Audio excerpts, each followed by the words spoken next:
आप देख रहे हैं अमेज नाउ। गंगा, यमुना, राप्ती और गोमती के तटवर्ती इलाकों से खबरें आप तक।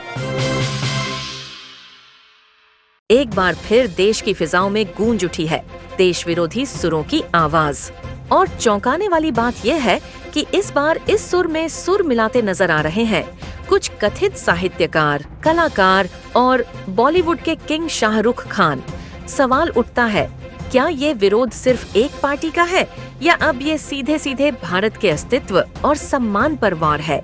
शाहरुख खान, जिनकी फिल्में करोड़ों भारतीयों ने सर आंखों पर बैठा कर देखी, अब उन्हीं भारतवासियों की भावनाओं को चोट पहुंचा रहे हैं। यह कोई पहली बार नहीं है। इससे पहले भी कई बार उनके बयान विवादों में रहे हैं। और अब जब अंतर्राष्ट्रीय स्तर पर भारत की छवि खराब करने की साजिशें रची जा रही हैं, ऐसे में क्या ये कलाकार अनजाने में उस बड़ी साजिश का हिस्सा बनते जा रहे हैं? अगर बहुसंख्यक समाज ने इनकी फिल्मों का बहिष्कार कर दिया तो क्या तब ये सितारे भी आम नागरिक की तरह सड़क पर दर दर की ठोकरें खाने को मजबूर होंगे? कुछ कथित लेखकों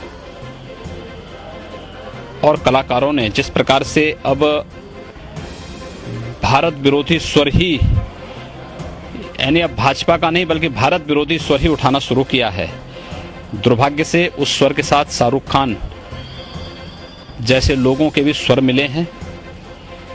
और ये पहली बार नहीं हो रहा है, इससे पहले भी इस प्रकार की हरकतें उनके द्वारा हुई हैं। शाहरुख खान को इस बात को याद रखना चाहिए कि अगर इस देश का बहुसंख्यक समाज उनकी फिल्मों का बहिष्कार कर देगा तो एक आम मुसलमान की तरह उनको भी सड़कों पे भटकना पड़ेगा। मुद्दों पर, तथ्यों पर बात होनी चाहिए। भारत के अंतर्राष्ट्रीय छवि को खराब करने की जो अंतर्राष्ट्रीय साजिशें हो रही हैं, उस साजिश से सबको बचना चाहिए। और अगर कोई इस प्रकार की साजिश किसी व्यक्ति या किसी पार्टी को निशाना बनाने के लिए पूरे देश को या बहुसंख्यक समाज को, दुनिया का सबसे सहिष्णु समाज को, ये तो हिंदू समाज है, उस हिंदू समाज को बदनाम करने के लिए कोई इस प्रकार के षड्यंत्रों में शामिल है तो उसकी सामूहिक निंदा होनी चाहिए, उसका सामूहिक बहिष्कार भी होना चाहिए। मुख्यमंत्री योगी आदित्यनाथ से जब पत्रकारों ने आफिद सईद के उस बयान पर सवाल पूछा जिसमें कहा गया था कि अगर शाहरुख खान या साहित्यकार भारत में सुरक्षित महसूस नहीं करते तो पाकिस्तान आ जाएं, तो योगी जी का जवाब था सीधा और सटीक, जो भारत को बदनाम करना चाहते हैं उन्हें पाकिस्तान चले जाना चाहिए, हम खुद उन्हें विदा करने आएंगे। और योगी जी ने जोड़ा, जामा मस्जिद के एक इमाम भी पाकिस्तान गए थे लेकिन वहाँ उन्हें कुत्तों की तरह भगाया गया। शाहरुख की भाषा भी अब कुछ वैसी ही लगने लगी है।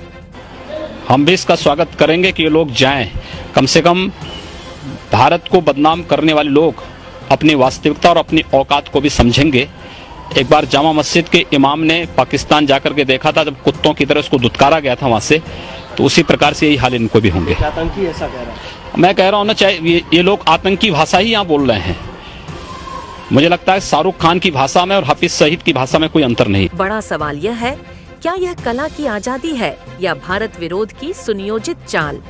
अब समय आ गया है कि पूरे देश को एक स्वर में कहना चाहिए, देश विरोधियों का बहिष्कार करो, भारत की अस्मिता के खिलाफ बोलने वालों को आईना दिखाओ और इस षड्यंत्र को जड़ से उखाड़ फेंको। क्योंकि जब बात भारत माता की हो तो न कोई स्टार बड़ा है न कोई पुरस्कार।